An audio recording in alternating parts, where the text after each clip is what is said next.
ઇન્ટરનેટના માધ્યમથી પોતાના ઘર માટે અલગ અલગ સર્વિસ મેળવનારા નાગરિકો માટે અમદાવાદ શહેરના વસ્ત્રાપુર પોલીસ સ્ટેશન વિસ્તારમાં એક લાલ બત્તી સમાન કિસ્સો સામે આવેલ છે। ઇન્ટરનેટ ઉપરથી જીજે હોમ ક્લિનિંગ નામની સર્વિસ મારફતે પોતાના ઘરની સફાઈ માટે ઓર્ડર કર્યા બાદ આદિત્ય એપાર્ટમેન્ટ 2 ધારા સર્કલની બાજુમાં સાફ સફાઈ માટે 3 વ્યક્તિઓ આવે છે।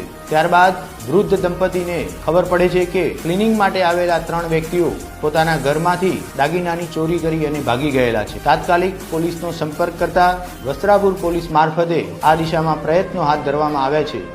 ત્યારબાદ લોકેશ નાથુભાઈ, સુનિલ ધનજીભાઈ અને અર્જુન શંકરલાલ નામના 3 આરોપીને ઝડપી પાડી કુલ 4 લાખ રૂપિયાનો મુદ્દામાલ પરત મેળવવામાં આવે છે। તમામ નાગરિકોને એ વિનંતી કરવામાં આવે છે કે જ્યારે ઇન્ટરનેટના માધ્યમથી કોઈ પણ એજન્સીના વ્યક્તિઓ પોતાના ઘરે આવે ત્યારે હંમેશા એની સાથે રહેવાનો આગ્રહ રાખીએ અને વેરીફાઈડ થયેલી એજન્સી મારફતે જ પોતાના ઘરની કોઈ પણ સર્વિસ માટે ઓર્ડર કરવામાં આવે।